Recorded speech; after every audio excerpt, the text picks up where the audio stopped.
All right, everybody. Welcome back to another episode of Coding with Colt. You're going to notice a little bit different. I don't have my camera down there right now. Don't have the camera on. My camera went kind of belly up, so not really a big deal. I didn't really care for it anyways.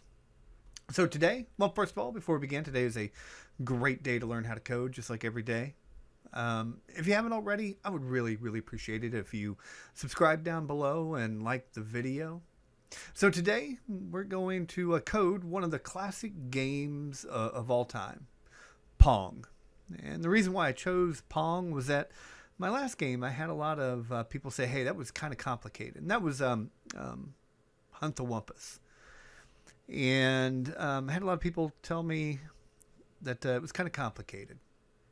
And so I decided to simplify it a little bit. And so I decided, let's go back to what was probably, well, it was the first, or widely considered the first, commercially successful arcade game. And that was Pong. It was put out by Atari in 1972, I believe. It was actually programmed by, or built, actually, by a guy by the name of Al Alcorn, and it was given to him as a test project by the owner slash founder of Atari, Nolan Bushnell. And Pong took off, and it really kind of started the arcade industry. And there's been tons and tons and tons of clones and games that have spun off from Pong since then. For example, Arkanoid, Breakout, heck, the combat game on the Atari 2600, one of my favorite games back then, was really kind of a spinoff or a version of Pong. And as my 10-year-old daughter says, Pong is a game that only old people like me know. But it's a really simple game. And if you don't know what Pong is, I'd be stunned. But let's run and let's see what we're actually going to make today. So I'm going to hit run right here. And hopefully I don't have any errors. Uh-oh. Oh, boy. Oh, line 163. It looks like somebody mashed down the keyboard. And, yeah, that's not good. Let me just hit Control-Z. Maybe that will fix it, hopefully.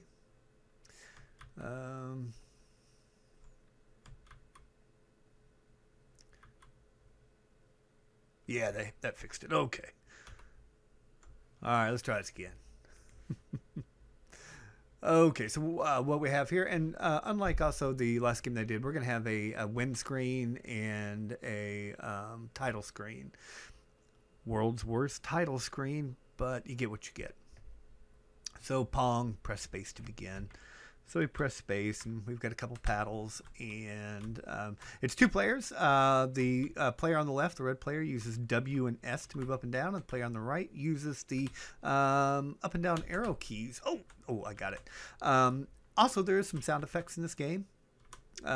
You might not be able to hear them because they probably don't come through the way I connect to the Raspberry Pi. I don't record it directly. I don't record its video feed directly. I actually do what's called VNC, virtual network computing, into it via network interface, and I don't think sound comes through. But there's a little blip sound whenever that they hit. You can see it keeps track of score right here. Right now, the red player's ahead. Well, now 4-0. And the game plays to 7 once one player, in fact, let me just let it go. Once one player gets to 7, the game will end. And there we go. And once again, I don't want to actually hit it, so there we go. The game should end. It should tell me that player number 1, player number 2 is the winner. Uh-oh, I'm going to have to take a look at that. Press T to start again, or escape to quit. So we press T. And it goes back to the title screen, and we can press escape at any time to quit. So that's it, and we'll fix that error as we go through here. Now, what I decided to do was, instead of coding this live, in other words, instead of going line by line by line, coding it in real time and you watching, I coded the whole game, and I'm going to have a download link, probably going to go to a Dropbox link for a zip file, and it will have the source code, and it will have the sound file that you'll need in it. If you would rather watch me code line by line as we go through this, comment down below and let me know what you prefer. So what I've done is I've actually coded the whole game. It's not very long. It's only about 266 lines. There's quite a few blank lines in there and comments. So, it is not long at all. So what I'm going to do is I'm just going to dissect the code and tell you how it works. So with that said, let's go ahead and get started.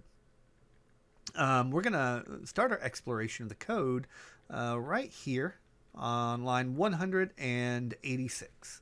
Okay, and that's where the globals and constants are. Actually, let's start at the very top. I use a couple of libraries, so we're going to import the Pygame library. By the way, I'm using Python 3, and you have to have Python 3 and Pygame installed. The text editor that I'm using, or the Integrated Development Environment IDE, is something called Genie, which I really like. I think it's a simple, easy to use integrated development environment, especially for beginners. But there's quite a few. For example, if you wanted to use Thonny, which is really good, or if you're an expert and you've got another IDE that you like, go ahead and use that.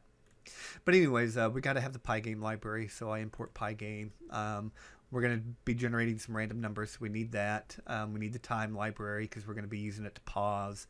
We need the math library. Oh, by the way, overall, this is an incredibly simple game.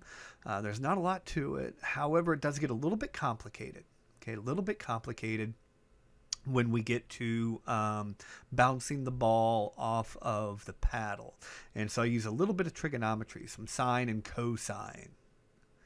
And if you don't understand that, hey, not a big deal. It's actually just a tiny, tiny, tiny amount of the game. What it does is it controls the angle that the ball bounces and the speed that the ball bounces off of each paddle. And if you don't understand the sine cosine part, don't worry about it. It's not a big deal. And then we need to import sys simply because we use it for sys.exit to exit the game. I could put all these on one line. I could put import Pygame, comma, random, comma, time, etc. But I don't consider that to be very good form. I actually like to put my import statements, and I believe it's actually considered proper Python to put your import statements one per line and import it that way. All right, now let's go back down and start at the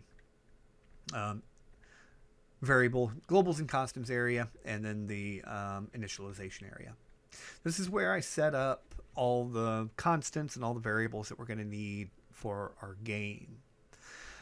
You're going to notice that I have a lot of them in uppercase and then some not in uppercase, and you might ask why. And the only reason is, being an old C programmer, I'm used to having what are called constants, and it's generally you put what are called constants, things that aren't going to change as the program runs. Like our screen width will never change. It's always going to be 1024 pixels across and 768 pixels down. So I put those in all capitals to denote that it's a constant. Don't change it. Okay, bad things can happen if you change this. Now, Python doesn't have the concept of what's called a constant. In languages like C, you can declare something constant, and you cannot change it later on in your code. You'll throw an error. Python doesn't have that, but I still, and many Python programmers do this. They put their constants in all capital letters, but you don't have to. But they're just standard variables. We've created a variable essentially called screen underscore width, and we've set it to 1024 and our screen height to 768. So these are just variables. They're going to be our screen width and screen height. We're going to use them here in a little bit. Ball speed is something else that's never going to change. Our ball is always going to be traveling a constant 8 pixels per second. Or, okay, no, that's not true. It's going to, every time a frame ticks by, it's going to move 8 pixels. Okay, this is where we get into that trigonometry stuff. And if you don't understand it, it's perfectly okay. This is just a tiny bit of the whole program. When we bounce, we're going to calculate, and I'll get into this in just a minute, we're going to calculate the angle that the ball bounces off of the paddle, off the player's paddle, based upon how far away it is from the center. The closer the ball hits to the center of the player's paddle, the straighter it's going to bounce off. So that if it hits directly in the center, it's going to bounce straight across the screen. However, the further away in either direction that the ball hits the player's paddle, it's going to bounce at an increasing angle up to a maximum of 75 degrees. And our math doesn't use degrees. It uses something called radians. And once again, Hey, if you don't understand what that means, don't worry about it. But I set max angle, the maximum angle, to be 5 times math.pi divided by 12. Basically, that's the number of radians in 75 degrees. Okay? That's the number of radians, which is just another measurement of angular distance around a circle. Don't worry about it. I'm going to define some colors. And remember, in Pygame, we use 3 numbers to define colors. The amount of red you want in that color, the amount of green, and the amount of blue. And each number ranges from 0 to 255. Let's take red right here. For my red, I'm going to make 200 a level of 255 for red. Full on red. We want lots of red. No green and no blue. So that gives us pure red. This gives us pure green. This gives us pure blue. And black is, of course, the absence of red, green, and blue. So we have no red, no green, no blue. And then white is pure red, green, and blue. And you can adjust these colors if you like. Like if you want a little bit, more green in your red, go ahead, or whatever. It doesn't matter. Now, Pygame actually defines a bunch of colors. I prefer to do it this way, but that's just me. All right, this is the player's paddle. Each player has a paddle, and they're both going to be a width of 20 and a height of 80. And the paddles are these right here. Okay, and so they are a width of 20 and a height of 80. Width of 20 pixels and a height of 80. All right, the win score. This is the maximum score to play to. Each game is going to be played to 7 points. And so later on, and once again, these are just variables. Win score holds the value 7. Now, I could have, in my code, hard-coded all these numbers. Back when I check, or up here when I check for the win, okay, check for win, I could have said, hey, and we're going to get into this in just a minute, okay? I'm going to go over all these functions a little bit later. If the player 1 score, if it's greater than 7, or if player 2 score is greater than 7, then game state equals game state 1. I'll get into that in just a minute. Basically, it's just saying, hey, the game's over, somebody won. But I prefer to not hard code values if I can. So I'm going to make a variable that's going to hold that, and I can adjust it later on if I wanted to. Okay, now for the ball. This is where things start to get, well, not really complicated. But I've made a bunch of variables for the ball. Ball radius is just what it is. It's going to be the radius of our ball. Okay.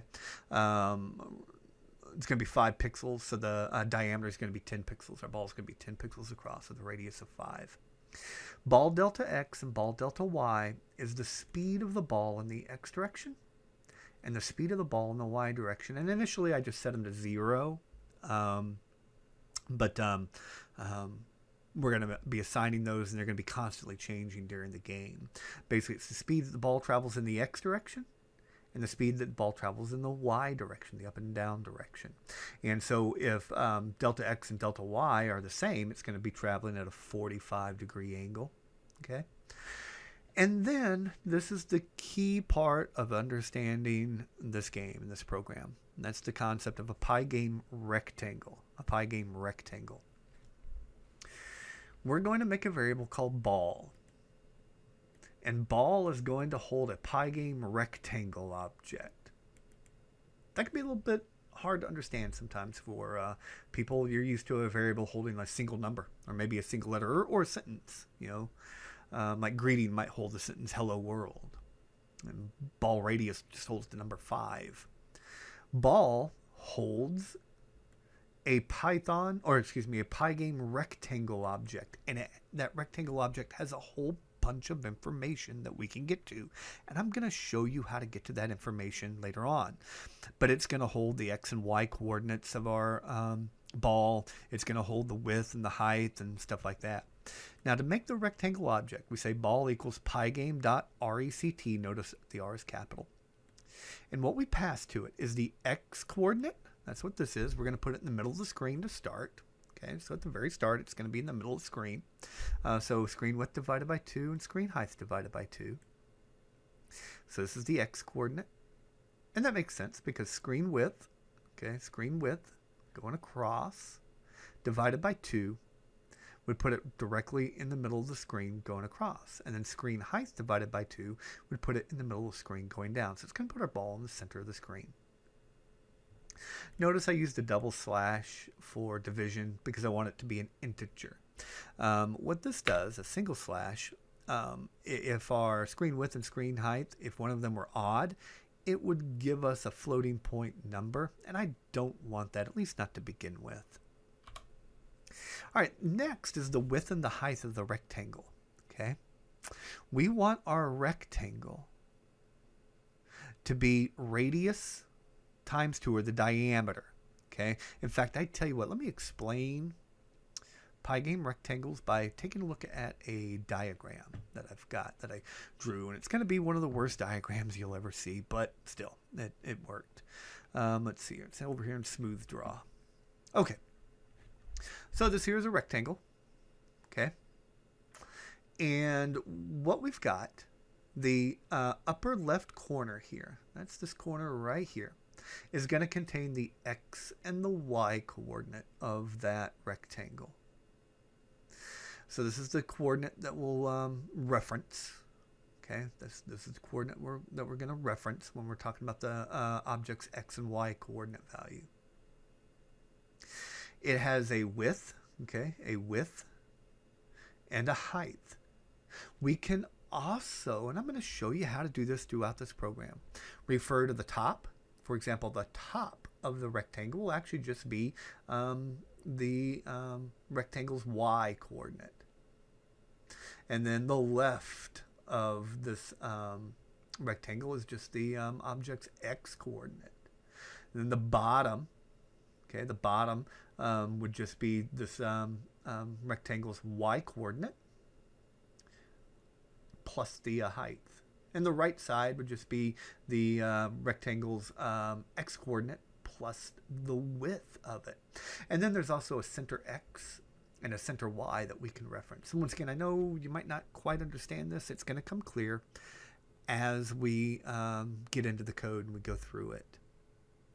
But for now, and I know what you're probably saying, you're probably going, wait a minute, if we're talking about the ball, why are we talking about rectangles? Shouldn't we be talking about circles or something? Well, by thinking of our ball as a rectangle, it's going to make a lot of the math and a lot of the stuff that we do incredibly easy. When we draw it, we're actually going to draw it as a circle, but it's going to be a circle. This is going to be absolutely terrible, but let me see if I can do this. It's going to be a circle contained inside of, ooh, that's terrible, inside of that rectangle, okay? So when we draw it, it's actually going to draw a circle contained right inside of that rectangle. All right.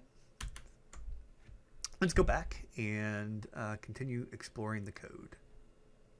Oops, that's not what I wanted. Where's V and C? There we go. Let me full screen this.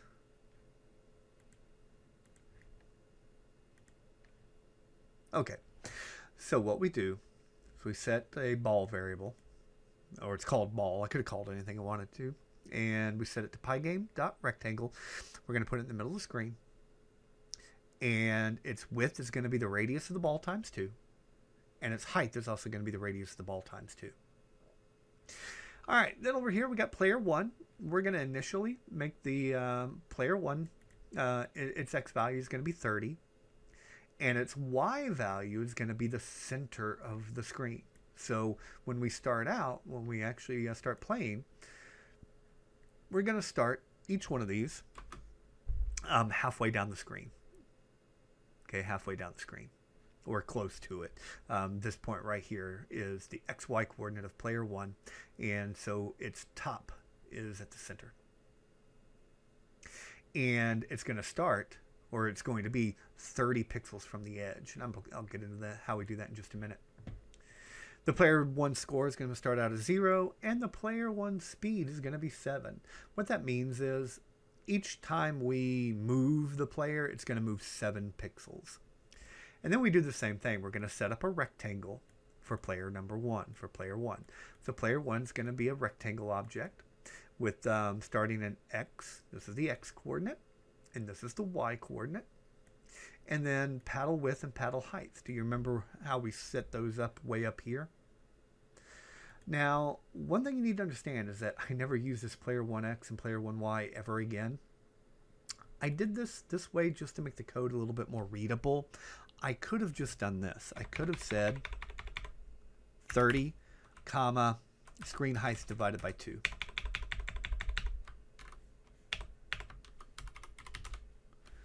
Screen height, oops, divided by 2, just like that. But I did it this way. I pre-calculated this stuff just to make it easier for you to understand what was going on here. Okay, player 2 is exactly the same thing. Player 2's X value is going to be the screen width. Okay, let's take a look. Player 2's X value is going to be the screen width. This is the screen width. Okay, minus the paddle width, which would put it right here, plus 30. So that puts it 30 from the edge, 30 pixels from the edge. So we start out, we say, hey, player 2's X value is going to be the entire width of the screen. Let's subtract paddle width plus 30. Okay, so we're going to take the paddle width, which was, what did we say, 20? I think. I can't see from here, but I think it was 20. Plus 30 means that this coordinate right here, this is its XY value, is going to be 50 from the edge, putting this right edge 30 from the edge. And then the player Y is once again screen height divided by 2. Player 2 score is 0. Player 2 score is 7. And then we set up a rectangle for player 2 in exactly the same way I did for player 1. And once again, I could have, if I wanted to, did screen width minus paddle width plus 30 all right here. I just thought this was more readable and just a little bit more easier to understand if I pre-computed these right here. But I never, ever use these two variables ever again. Let me get rid of a couple of these.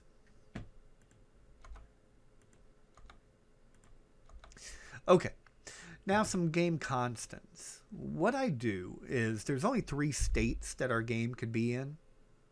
It could either be in the title screen, showing the title screen, or the game could be running and we could be playing, or we could be in the win screen. Somebody's won the game, let's display that and wait. And these values are completely arbitrary. I could have did this as 100. This is 247 million, you know, whatever, as long as they were different. Okay, we just needed to have different numbers in there. And you'll see how this works in just a minute. Basically what I do is I set up a variable down here, and I'll show you in a minute. I'll show you right now, called game state. And initially we're going to start out as game state title, meaning the title screen. All right, then the initialization area. I'll probably, this will be fixed before I upload it. Pygame.mixer.pre-init, what we're going to do, we've got some sound, remember? And like I said, it probably doesn't come through because of the way that I connect to the Pi. But what this does, pygame.mixer.pre-init, we must call this, before we call pygame.init. And we set it to the frequency of sound, which 44 kilohertz, 44100 is standard. Okay. The size, the number of channels, and the buffer size. And this is all pretty standard, and you'll probably never have to change this. Then we set up our screen. Remember, this is just a variable that holds a Pygame screen object, or display object. And this is what we're going to be drawing to. And we say, hey, pygame.display.setMode. Now, once again, big error a lot of people make. Your screen width and screen height, which remember I set way up there at the top. Okay, right up here. Screen width and screen height. Have to be, it's what's called a tuple. It's expecting them to be in parentheses. And then I set one option, pygame.doubleBuff. And what that allows me to do is whenever I draw, it doesn't actually draw directly to the screen. It's going to draw in a background screen or background layer. And none of the changes that I make, none of the drawing that I do is actually going to show up until I call this function down here, pygame.display.flip, which we'll get into that in just a minute. That's the main game loop. All right, pygame.display.setCaption. What that does is it sets the window caption to whatever I put in here. And you'll see that right up here, there's the caption, Pong, P-O-N-G. All right. We're going to use some fonts. So I do a little bit of font drawing into the windows, like this right here, Pong, and press spaces to begin, and the score, and stuff like that. So what this does is it makes what's called a font object. And what this pygame.font none, what this none here means normally, what we would do is we would put in the name of a font, like Comic Sans Serif or Times New Roman. This none right here just says, hey, we don't care about the name of the font. Let's just use the standard system font, whatever the default font is for the system. Because here's the deal. If you do put in the name of a font, it's either got to be, you either have to have that font stored in the directory or it needs to be on the system. This right here is the size. This font that I call font is going to be 36 points.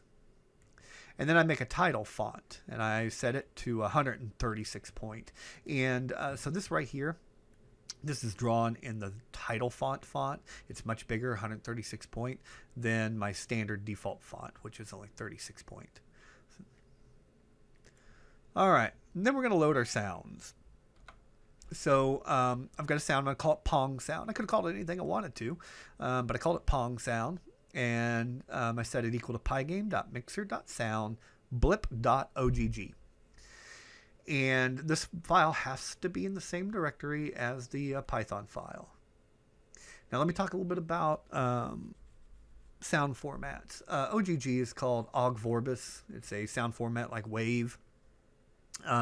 I prefer it over WAV files, and I think it's a little bit... I chose it because I think it'll work on Windows, Mac, or Linux, Raspberry Pi. Sometimes WAV files, whether they're compressed, uncompressed, and all sorts of other weird stuff, I found that WAV files don't always work across all systems. But all this does is it creates a variable called Pong sound, which holds a sound object. And I'll show you how we play it later on. Then I set my game state equal to game state title. Okay. So then what that means is, hey, we're going to show the title screen. And that's going to happen in our main game loop. That's the next thing we're going to look at. Then what I do is I reset ball. Let's look at that function, reset ball. I'm not going to go over it completely because there's a little bit of confusing stuff in there. And so I'm going to come back to it. But all reset ball does is resets the ball. It puts it in the center of the screen. So ball.x, do you remember ball was that variable we created? Remember? The ball rectangle object? We can get to its x coordinate value by just ball.x. And I set it equal to screen height divided by 2 and screen width divided by 2 for ball y. This is the confusing part where I get into a little bit of trigonometry. I guess I'll go ahead and explain it right now. And if you don't understand the trigonometry, the cosine and sine part, do not worry about it, okay? Seriously.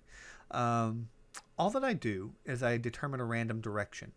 If you think of -1 to 1 as being a circle, okay? We're going to get a number, and it's going to be a floating point number. So we could get, -0.7 or, 0.0984 or something. But it's going to range from 0 to -1, okay?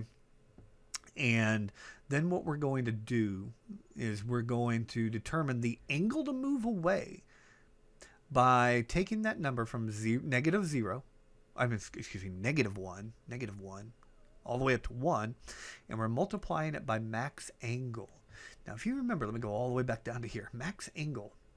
I set right... where did I do it? Up here a little bit. Yeah, max angle. It's 75 degrees in radians. Once again, if you don't understand that, don't worry about it. But our max angle that we're going to move is 75 degrees. So what happens is, because this is a number from -1 to 1, we're essentially going to get a angle, okay, an angle that's going to vary from -75 all the way to 75. So I don't know what 75 degrees would be, but if it's sitting here and our ball, starts out, and let's say it got -75, it could be going down like this. Okay, if it got +75 up 0, if it amazingly got 0, it'd be going straight across. But that's all that determines. And then we're going to set, remember, ball delta x and ball underscore delta y. That holds the speed of our ball in the x and the y direction. Okay. Now what we're going to do is we're going to limit it. We're going to say the ball speed is always going to be 8, okay, times the cosine of our angle. And once again, if you don't understand this, don't worry about it. There's some really good videos on YouTube all about trigonometry and simple trigonometry. You might want to look them up. But so all you really truly need to know about this function, the only thing you really truly need to know, is that it's going to generate a random speed in the x direction and a random speed in the y direction. So when we first start out, you can take a look here. So our ball is going to start out roughly in the center and at a random angle. All right, so that time it was going about like this. And you'll notice it's not exactly in the center, but that's okay.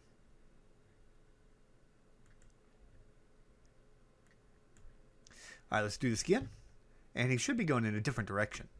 Oh, he was the same direction. I know why. And it's okay. Oh, there we go.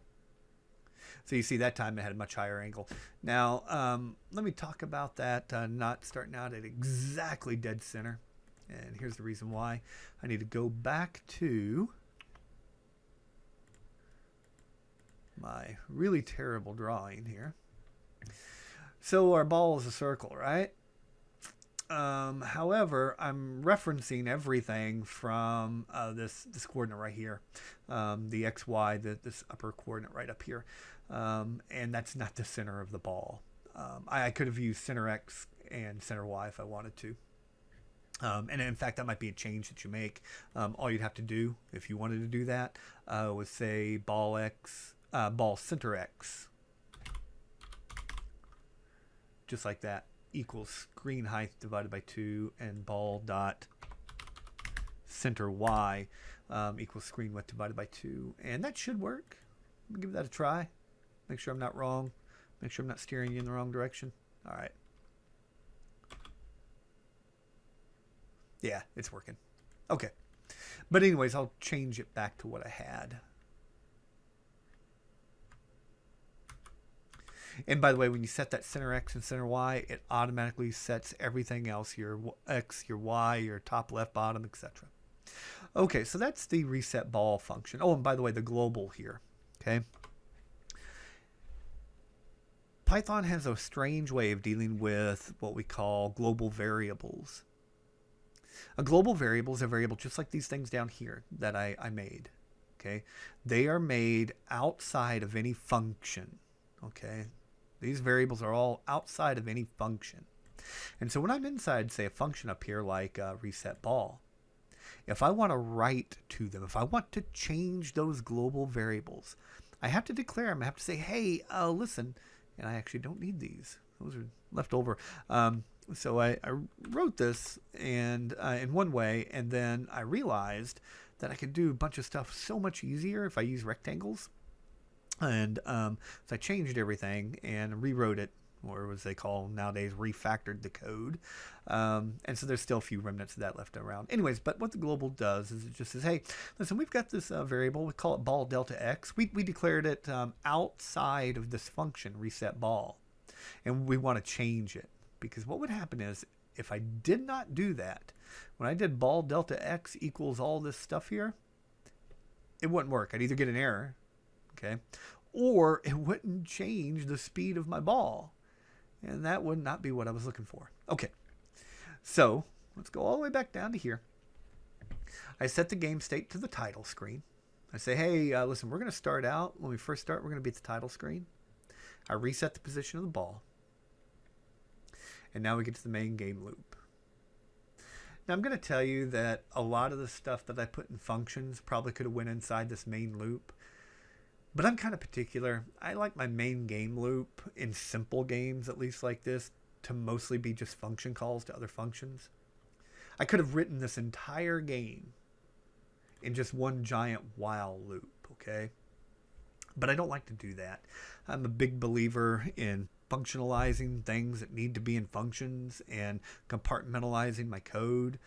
And so in fact, if I wanted to, I probably would have written this using some object-oriented programming, but I know that a big part of my audience probably doesn't understand object-oriented programming yet. So I put a lot of stuff in functions. So let's go over this main game loop. So while true, whoops, what just happened? Oh, I see what happened. In other words, we're going to do this loop, everything from here down, forever. We're never, ever, ever going to stop. It's an infinite loop unless I interrupt it. And there's a way to interrupt it in a couple different ways. In fact, the first one is this check Pygame events. But let's go through the main game loop. The first thing we're going to do is we're going to check Pygame events. We're going to check to see, has the user pressed any keys? Has he moved the mouse? Has he said, hey, let's exit the program, let's quit, etc. Then what we do is we say, hey, if the game state is running, in other words, if the player's playing the game, let's move our objects. That means like moving the ball, moving the paddles, stuff like that. Let's check the bounds. Let's make sure the ball hasn't like gone off screen. That happens when the ball is, let me see if I can do this. Right there. And right there. We don't want that ball moving off in the Y direction. Okay, so we check those bounds. So we make sure the ball doesn't move off the screen. And same thing with the player. If we didn't check that, I'm going to go here with. All right. I would be able to move my paddles off the top edge of the screen or the bottom edge of the screen. And we don't want that. And so this function checks the bounds. Okay, this function checks bounds to make sure the ball and paddles have not moved off the screen. Then we're going to check collisions. Basically, we're going to say, hey, has the ball collided with one of the player's paddles? Then we're going to check the miss. We're going to say, hey, did a player miss a ball, miss hitting the ball? If so, let's do some stuff like, resetting the ball and adding 1 to the player's score. Then we're going to check and see if somebody won the game. Has a player won the game? And then we're going to draw the screen. So then after we've done all that, we've moved everything, checked collisions, reset stuff, we're going to draw the screen. And then, because if we are in game state running, neither one of these will actually occur, we're going to pygame.display.flip. And then what this does, clock.tick, I don't think I went over this. Let's come back up to here. Yeah. Clock equals pygame.time.clock. What this does is it sets up, well, just what it says, a Pygame clock object. And what clock.tick does is it waits, okay, and sets the frame rate. So basically what it says is, hey, don't go more than 60 frames per second. So it kind of limits that way, like I'm doing mine on a Raspberry Pi. Raspberry Pi is not super fast. But if I was doing this on, say, my big computer, the computer that I actually record all this on, well, it's a 4-point-something gigahertz. I can't remember, like 8 core system with 64 gigs of RAM and all sorts of other stuff. It's probably going to play too fast, and so this limits it. It says, hey, don't go over 60 frames per second.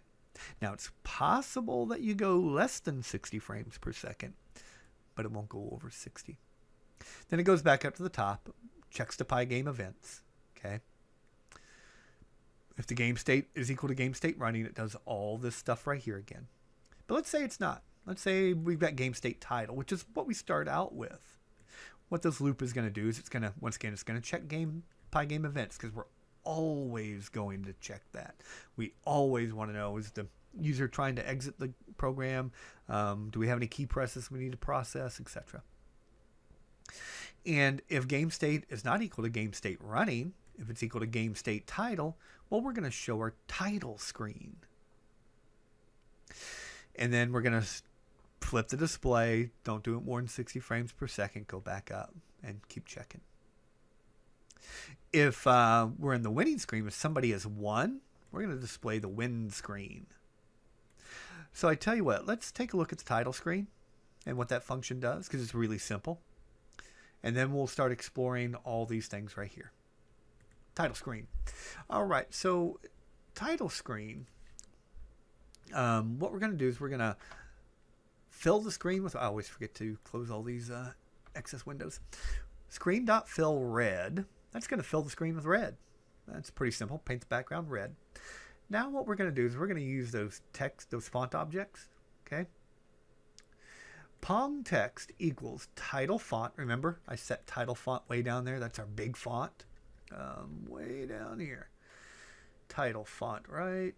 Oh, where'd my font stuff? Yeah, right there. Title font equals pygame.font.font. System font, 136. So we say Pong text is equal to title font.render, and the words we want to render, Pong. Don't worry about what the true means. And then in black. Okay? So what that does is it actually makes a graphic image, literally a graphic image called Pong text, and it's going to be the words Pong in black. Then what we do is we're going to draw that, or we're going to position it. I'm sorry, we're going to position it. So remember that whole rectangle thing? We're going to say Pong rectangle. We're going to make a new rectangle. Pong text, okay? That's this right here, dot get rectangle. And what we're going to do is we're going to set it. Okay. We're saying center equals screen width divided by 2, screen height divided by 2. And notice they're in parentheses. Basically what we're going to do is we're saying, hey, the center of this object is here. Screen width divided by 2. And really what I should do, it doesn't matter, but I'll do it anyways, is going to be the center of our screen. So the center of the Pong rectangle object, I'll show you. The center of our Pong rectangle object is in the center of our screen, right there. We're positioning it, that Pong rectangle, in which that Pong rectangle is only this thing right here. Okay. We're setting the center of it, its center, this rectangle object right here. Okay. That the bounding rectangle of our Pong text, we're setting it equal to the center of our screen. And so that's going to put it at the center of our screen. And then screen.blit. Screen.blit. What blit does is it draws a graphic image to the screen at this coordinate, X and Y. And, well, no. I just explained that incorrectly. Oh my gosh, I'm so sorry. Screen.blit. What we're going to do is we're going to, we tell it, hey, what image do we want to blit to the screen or draw to the screen? It's going to be Pong text. Okay. Now, it can take an XY. We could put an XY coordinate. We could say at 300, 500 or something. The other thing it can take is a rectangle object. And that's what we've done here. We've said, hey, use this rectangle object. And that rectangle object, remember, it's already going to have an X and a Y coordinate attached to it. All right, and then we do the same thing, only we do it for our press space to begin.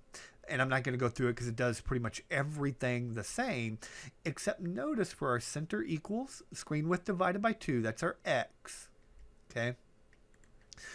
But then what I do for the Y coordinate, so screen width divided by 2, so it's going to position it in the center going in the X direction across. But I say screen height divided by 2 minus 200 pixels. Now, you might be confused. You might be going, wait a minute, you just said minus 200 pixels. Why didn't that move it up? Remember that as we go up and down, X coordinate increases going from left to right, and Y coordinates from 0 down. Okay, so what I did was I said, hey, screen height, which is here, screen height, this height right here, ooh, boom, minus 200 pixels, which will place it right there. Okay, now let's talk about the whole, where all the action really takes place, and that's in this right here. All right, let's look at Pygame. Check Pygame events first. Check Pygame events. Where are you? There you go. All right. So what check Pygame events does is it just checks for key presses. That's it, literally. Checks for key presses. So what we do is we say, well, first of all, we define all of our global variables that we're going to be modifying. Which, by the way, I actually hate global variables. And you will, as you go through your programming journey, you'll learn to understand that the global variables are not always a good thing. But in something this short, I don't mind them, and I think teaching-wise makes it kind of easy. But these are the variables that we might be modifying. And actually, once again, I got some leftover stuff from... whoa, what is that? I've got some leftover stuff from when I did it differently. I don't need that anymore. Okay. So we might be modifying the player 1 speed, player 2 speed, game state, and a few other things. All right. What we do is we say keys equals pygame.key.getPressed. What this function does is it makes a list, essentially. A giant list of every single key on your keyboard and whether it's pressed or not. Then we're going to get some events. We're going to say, hey, let's get the next event. And events are stuff like, oh, did the user, like I'm going to press up here. That's what gets triggered. The quit event gets triggered when I hit right here. So for example, I'll say, hey, if event.type equals pygame.quit, pygame quit, and sys.exit. That's going to exit. Then I'd start looking through all of my keys. Okay. Then I start looking through all of my keys. And I say, if keys pygame dot, this is the T key. Okay. So if the user presses the T key and game state is game state 1, in other words, if we're in the winning screen, because if you remember the win screen said, hey, press T to continue, I'm going to set our game state back to the title screen so that when it goes to the main game loop again, it will then go to the title screen. And I don't need that time.sleep there anymore. Then I'm going to say if keys.pygame, and notice this is in brackets. Okay, so what I'm saying is, hey, if pygame.kspace, if it's been pressed, if it's equal to 1, and the game state is title screen, because remember the title screen says press space to begin. Title screen right here says press space to begin. Press space and we're playing. All I do is I set game state. Remember that variable called game state? I set it to game state running. So next time through the main game loop, it's going to do the code that it's supposed to if the game is running. All right. If you press the escape key, we're going to go through the pygame.quit and sys.exit again. And then this is stuff for when we're actually playing. If the user presses the down key, player 2 speed is equal to 8. That means we're going to go down 8 pixels. And you'll see what I mean in just a minute when we get into the move objects. If the players press the up key, player 2 speed is going to be equal to -8. In other words, we're going to move player 2 up. Okay, 8 pixels. And then I do the same thing for the S key and the W key, and that was for player 1, the person on the left. Okay. All right, let's go all the way back down here. As I go through here, I'm kind of tidying up the code. All right. So let's check Pygame events. So now if game state equals running, in other words, if we're actually playing the game, we're going to move objects. Let's go to move objects. Move objects is pretty simple. All we're going to do, I don't think I need ball X and ball Y anymore. Once again, this is all left over from I did it one way, and then later on I was like, you know what? I can simplify a whole lot of stuff by doing it a different way.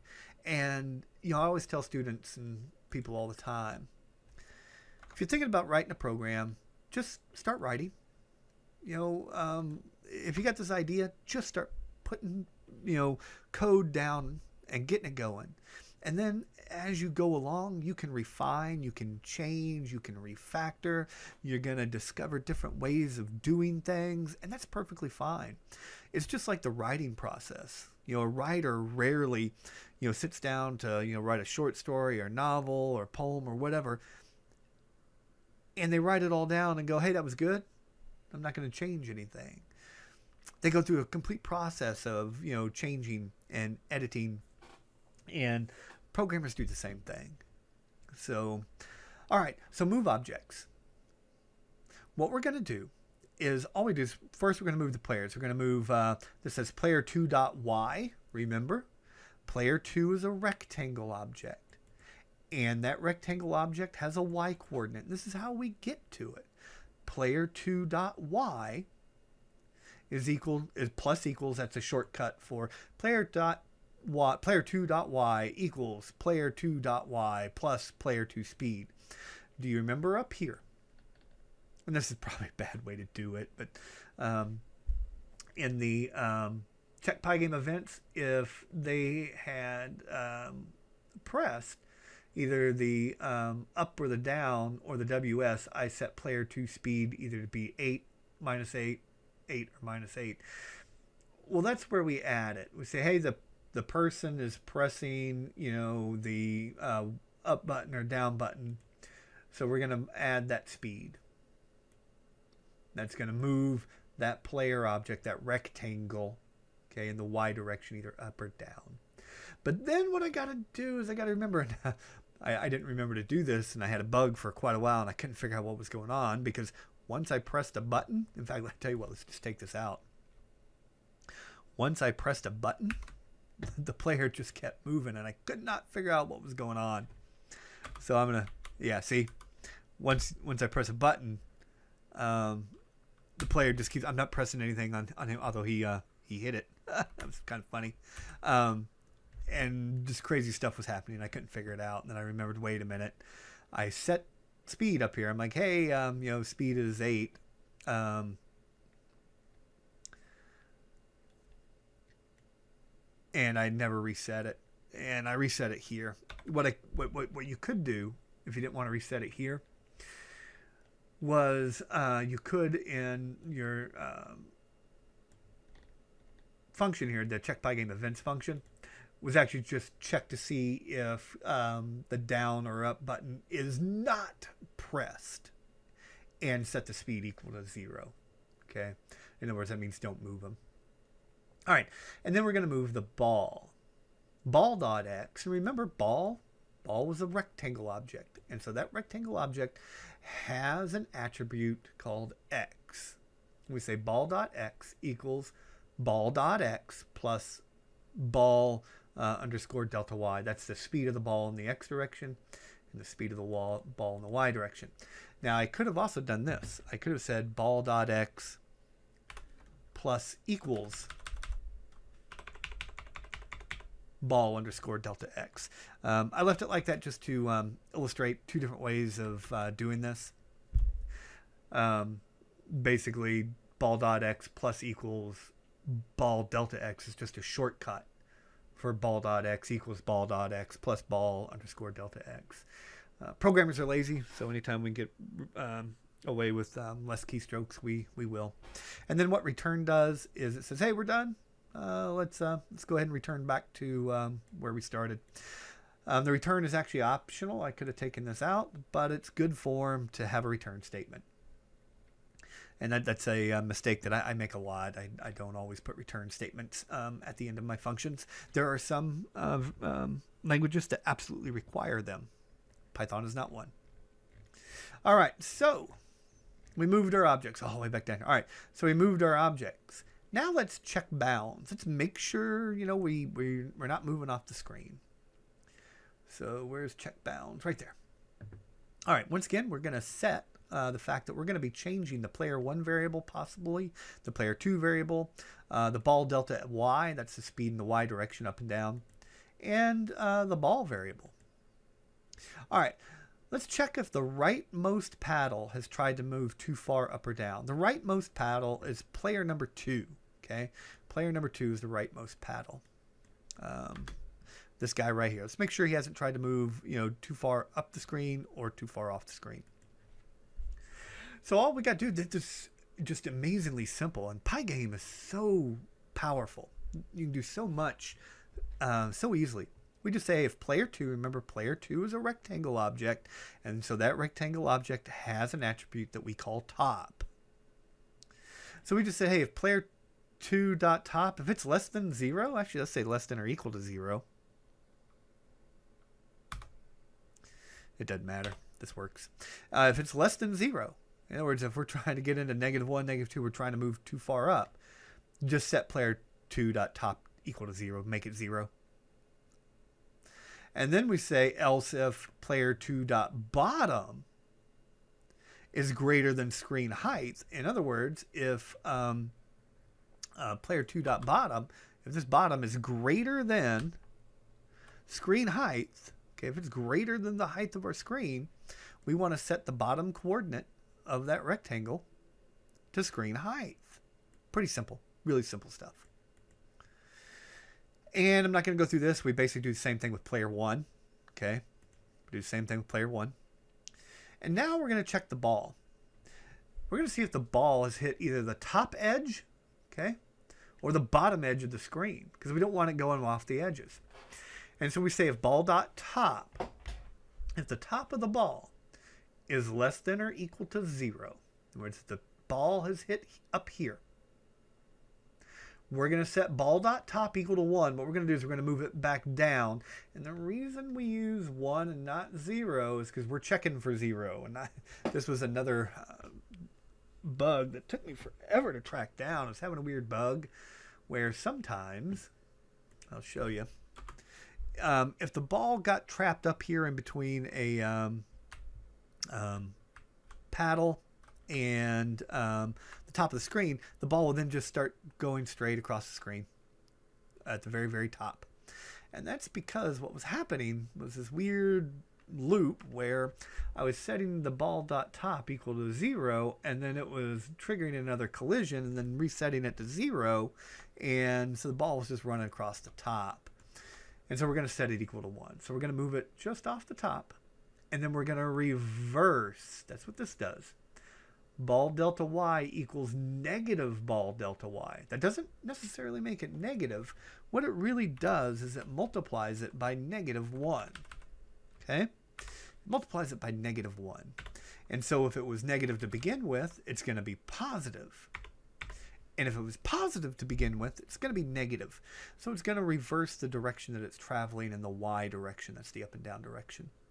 And then I do the same thing for the bottom. I say else if, and I want to talk about the else if. This is a important thing. Let me talk about it in just a second. But I said if the bottom, if it's greater than or equal to screen height, ball bottom is equal to screen height, once again, -1 to move it off of that bottom, okay, off that bottom row. And then I reverse the direction that it's going in the y direction. So if it's coming down here, it's coming this direction. Okay, if it's coming this direction in the y direction, and it hits the bottom, that y direction is going to reverse. It's still going to go in the same direction in the x direction, but its y direction is going to reverse, and then it's going to be going up. Let's talk about this. I could have said if ball.top is less than or equal to 0, and then I could have also just said if ball.bottom. But here's the deal. If we have hit the top, we know absolutely positively there's no way we've hit the bottom, so we don't need to check for it. So I use an else if. And in a game like this, it's so simple. A little optimization like that isn't going to be noticeable. But if you had something where you're doing something millions and millions of times a second, cutting out checking for this case, if you already know this case is true, is a little bit of an optimization that may very well make a difference in your game or how fast your code runs. So I did the same thing up here. I mean, if you hit the top, there's absolutely no way you hit the bottom. Don't check for it.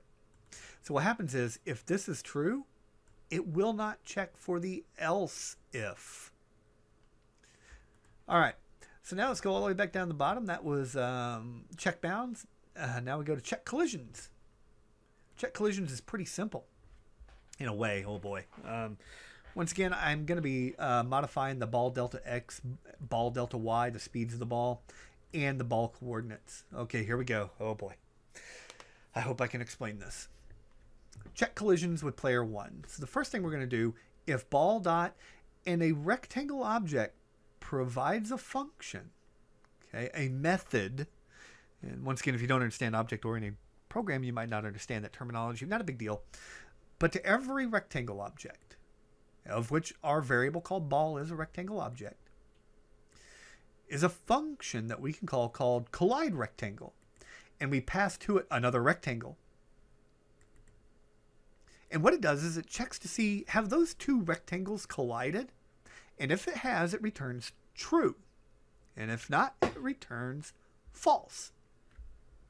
So what we do is we say, hey, ball dot collide rectangle with player 1. And if it has collided with player 1, all of the stuff gets executed. Now, I wanted to show you something else. I could have said, if ball dot collide rectangle player 1 equals true. I could have done that. And in fact, I might have should have, if you're a beginner. Okay. But there's a shortcut. Once again, programmers, we're kind of lazy. And if we can get away with not typing stuff, we will. And so this is just a shortcut that says if the ball has collided with the player, we don't have to put equals true. If we want to do that, if it's true. Okay. So here's what we're going to do. Pygame.mixer.sound.play. A long way to say, and then Pong sound. Do you remember how long time ago, way, way, way down here, we had loaded this sound called Pong sound. Okay. And so it's a variable. Technically, it's an object. It's a sound object, and we can play it. And so it's going to play, it's just a little blip. Now comes the difficult part to understand. I think I'm going to try and draw this out, and I think I'm going to do a terrible job at it, but let me give it a try. Okay. Let's say, let me move over. I guess this is good. Okay. Let's say this is the left player right here. Oh my gosh, really? That's terrible. This is the left player's paddle, okay? And there is an XY coordinate right here, right? XY. Here's what I want to do. As the ball comes in, okay, if my cursor here is the actual ball, if it hits close to the center, I want it to bounce straight out. And if it hits close to the ends, I want it to bounce way out. Okay, 75 degrees actually. So if our ball comes in, and it doesn't matter where it comes in from, if it hits here, even if it's coming in straight, if it hits, the closer it hits to one of the edges, the larger I want that angle that it bounces out. And the closer it hits to the center, the shallower I want that angle. So if it hits in the dead center, I want it to bounce straight out.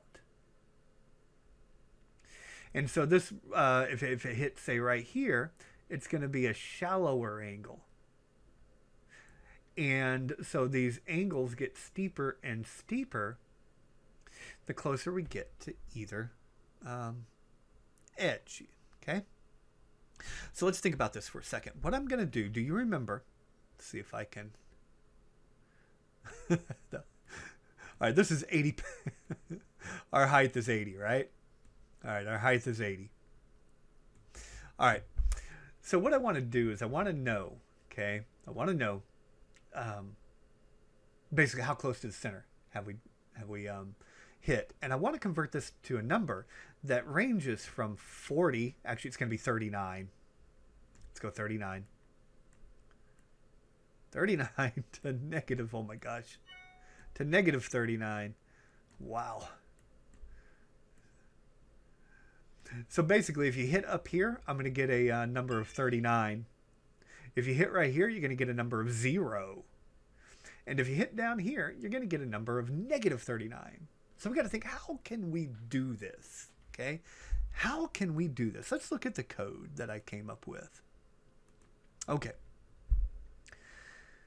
So the first thing I do when I check collision with player number 1 is I want to reset the ball. Ball.left equals player1.right plus 2. Let's take a look at that. Okay, let's come down here. So here's my ball. Okay, let's say it's coming in. And remember, it's actually a rectangle object. And when it collides here, what I'm going to do is I'm going to reset the ball position, because it may actually collide way into here. But basically what I'm going to do is I'm going to reset it.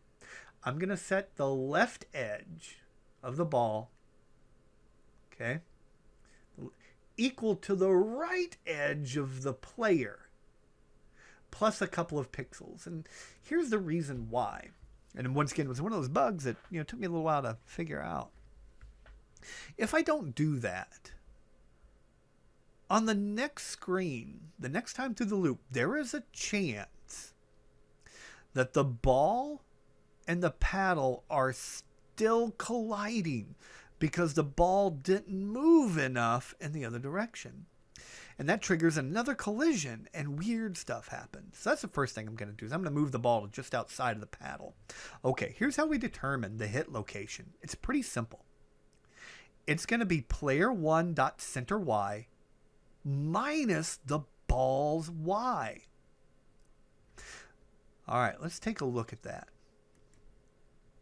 Remember, we've got a center Y coordinate right here. Okay? Right there. That's our center Y coordinate. And it's going to be 40 pixels bigger than the Y coordinate because this is our XY coordinate. So it's center Y minus the ball's Y coordinate. Okay? Minus the ball's Y coordinate. Let's think about that for a minute. Let's say our center Y, well, let's say our Y, I'm going to make this math easy, was 100. Okay? That's the Y of the paddle. I'm going to call it Y sub P. Okay? Is 100. That means our center Y would be 140. 140, I'm sorry, 140.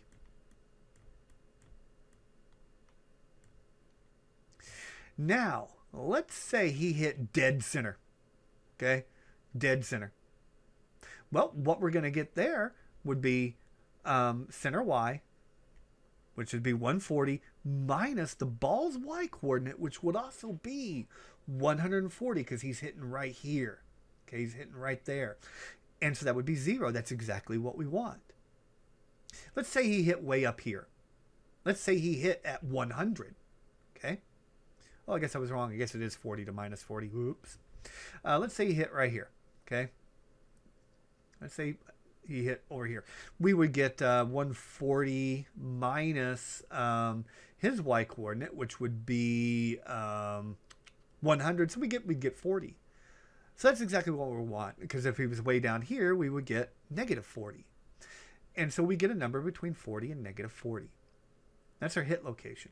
So hit location is going to be a number between 40 and negative 40, if I did that right. Okay? Now we're going to normalize it. All normalize means is making a number between, in this case, 1 and negative 1. So we're going to take our hit location. That's this right here. Remember, it's going to be 40 to negative 40. And we're going to divide it by our paddle height divided by 2. Remember, paddle height was 80.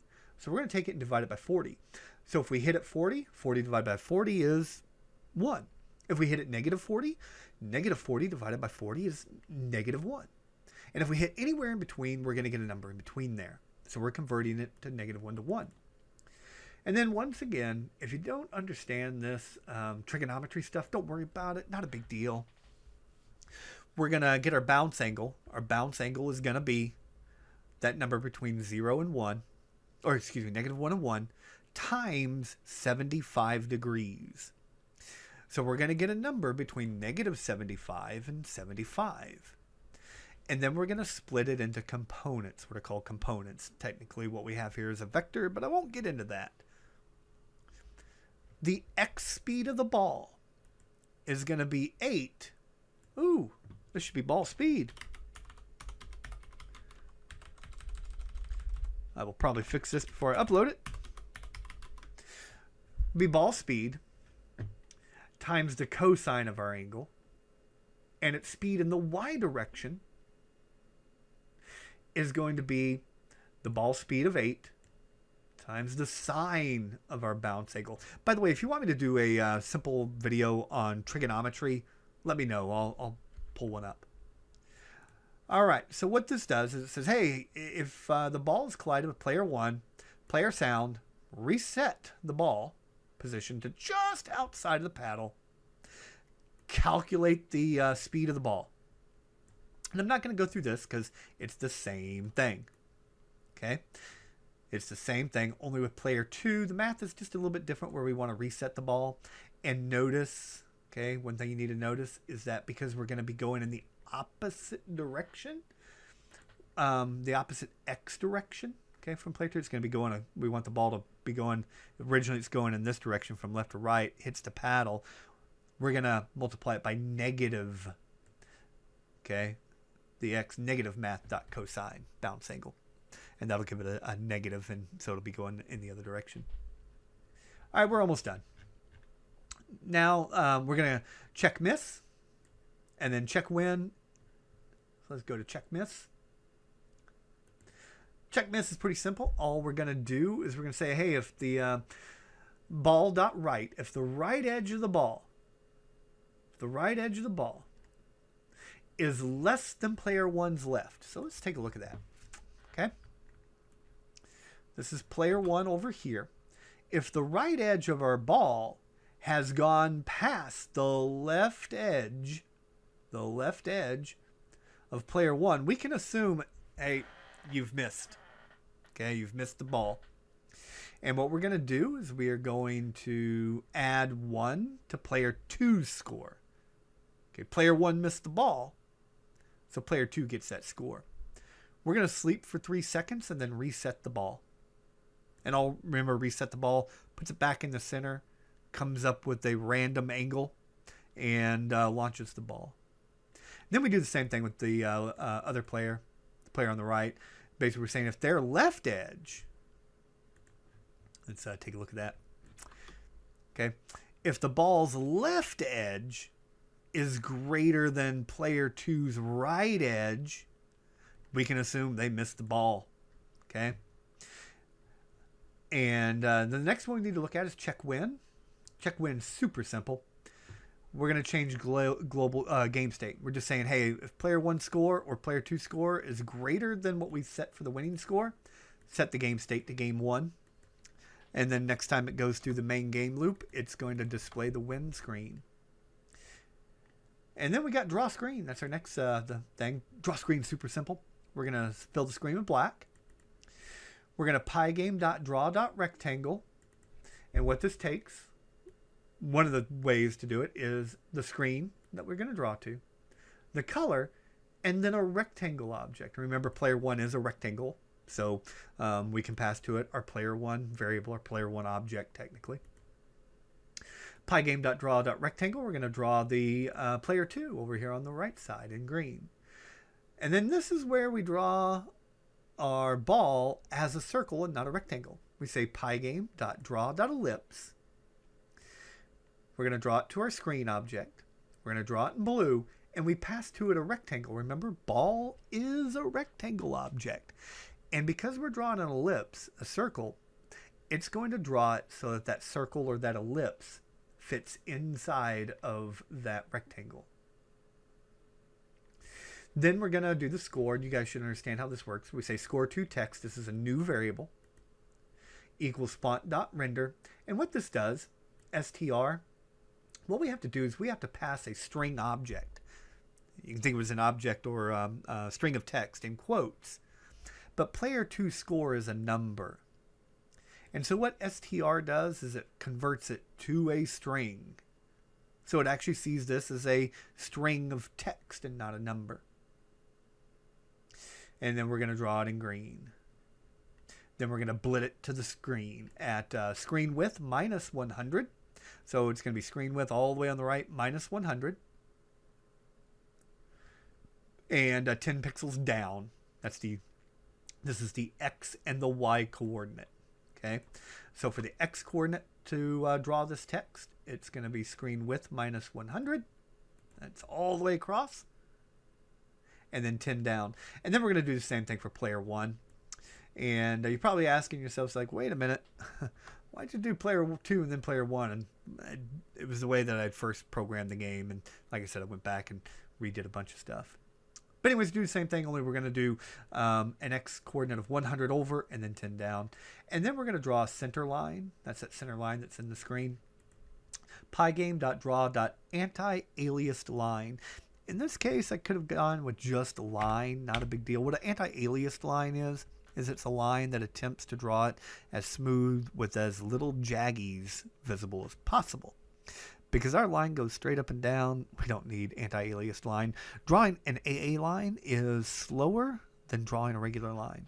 All right, so what this is, we're going to draw it to screen. That's the first thing we got to pass to it. The color, we're going to draw it in white. Then what we got is the X and Y coordinate of the start of the line and the X and Y coordinate of the end of the line. Notice the X and Y coordinates are in parentheses. It's a tuple. So the X coordinate that we're going to start at is the screen width divided by 2, dead center of the screen, comma 0. We're not going to go down. And where we're going to end the line is screen width divided by 2, center of the screen, and screen height. Okay, let's see here. Draw screen. I think that's it. Yeah. So that's for everything for game playing. And then what it does is it comes down here at pygame.display.flip. It's going to flip the display. It's going to show everything we just drew. Limit us to 60 frames per second. Go back up to the top. Finally, let's look at game state 1. If somebody's won the game, it's going to show the win screen. And I've got an error, a bug on this. So let's take a look. All right, the win screen. It's going to fill the screen with black. And you should understand this. We're going to put game over in big giant red letters. Over rectangle is going to center it on screen. And this is exactly the same as we did for the title screen. And then we're going to blip that text to the screen. All right, if player 1 score is greater than player 2 score, winner, player 1 is the winner. That's weird because I had an error. Let me think about this for a second. Maybe I didn't. Maybe I'm wrong. Winner text equals player 1 is the winner. So if player 1 score is greater, yeah, that should be right. All right, let's just play. So press space to begin. So here we go. All right, let's make player 1 is going to be the winner. That's what we're going to decide. But here we go.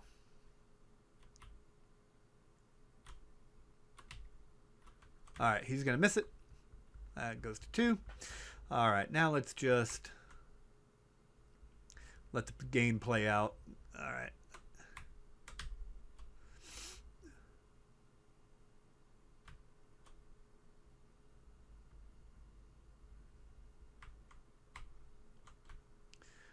All right, so on the next one, player 1 should be the winner. Otherwise, I've got a bug. Player 2 is the winner. That is so bizarre. Player 2 is the winner. Okay, let's hunt down a bug that I didn't know I had. Let's look starting at win screen, okay? If player 1 score is greater than player 2 score, player 1 is the winner. And that's what it should have done, but it said player 2 is the winner. Okay. Player 1 score, player 2 score. All right, let's take a look at check collisions and make sure. All right, let's see here. All right, that looks right. Oh, let's do check missed. All right. If ball.right is less than player 1, okay, so if it goes off the side, player 2 score plus equals 1. If ball.left is greater than player 2.right, player 1 score plus equals 1.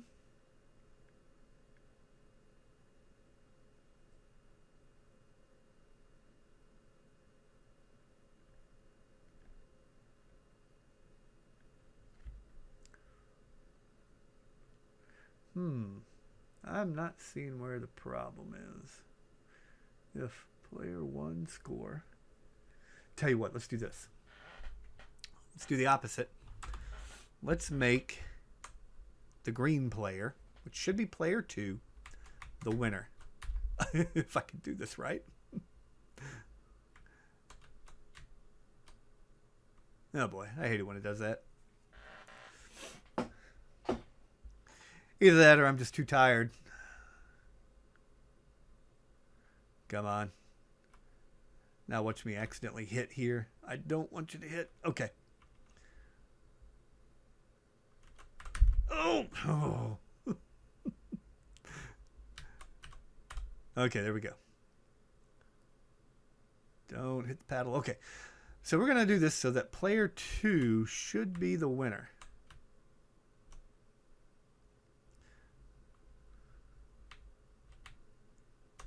Ooh, there we go. Oh, I did it again. So you'll see, actually, that's a good demonstration. When I hit it at the very, very end, it goes away at a much higher angle than if I hit it close to the center. Okay. So it should bring our score to 4.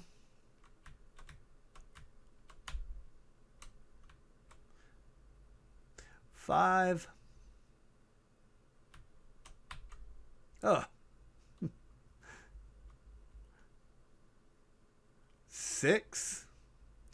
All right, next score should win, and we should get player 2 as the winner. Should get player 2 as the winner. Player 2 is the winner. All right, let's press T, and now let's do one where player 1 is the winner. And so to get player 1 to be the winner, we should just have to let this play out. In fact, while it's playing, I think I'm going to take a look at something.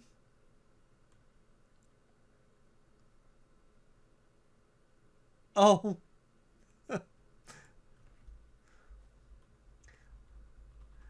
Oh boy.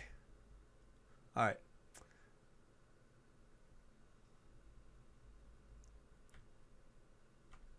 Six. And player 2 is the winner. That's bizarre.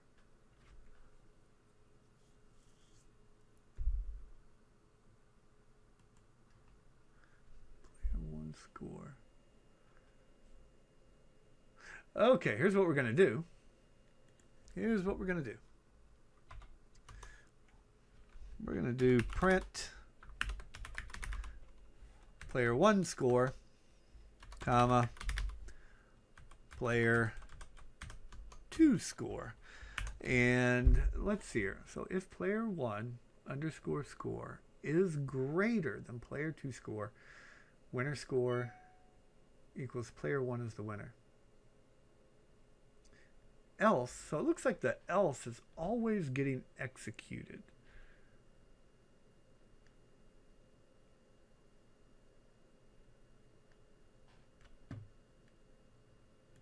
Okay, well, let's just see what happens. By the way, printing like that is a good little debugging technique.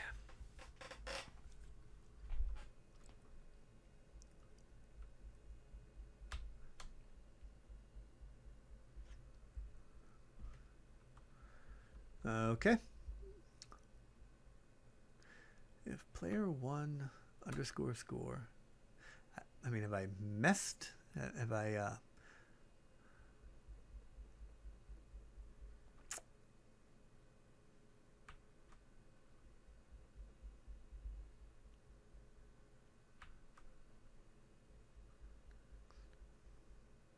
Okay, player 2 is the winner, and player 1 should have been the winner. All right, let's take a look and see what it printed.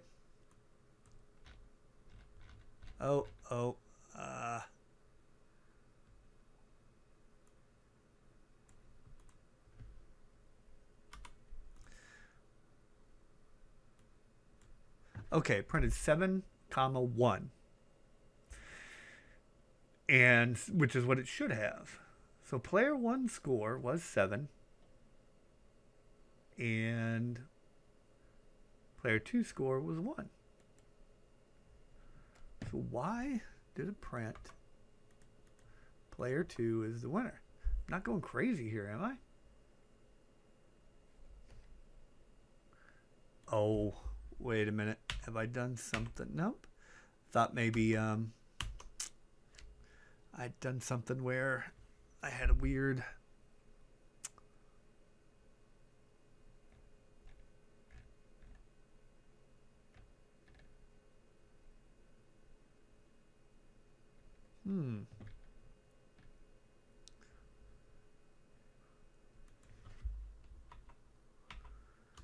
So no matter what, we're always getting player 2 is the winner.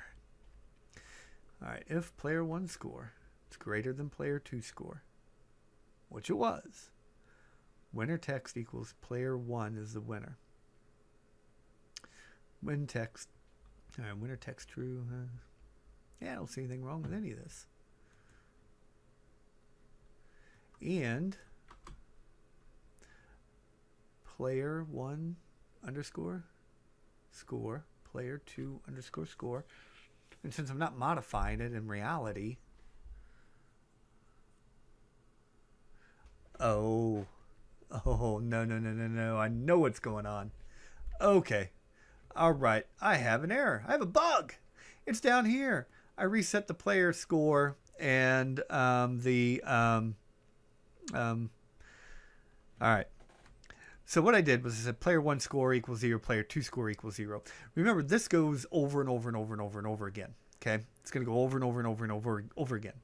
The first time through, it is going to print it properly, but then I reset the score, and the next time through, player 1 score is not equal to player or greater than player 2 score, and so it prints player 2 as the winner. And it happens so quick because it's happening 60 times a second that our eyes don't catch it. All right, let's do this. Let's reset, and this will probably be changed in your version that you download. Let's do this in the title screen. So in the title screen is probably where we might want to reset everything. Technically, I should have a function called reset game. And what reset game does would be to reset the ball and reset the player score and stuff like that. Now it should work.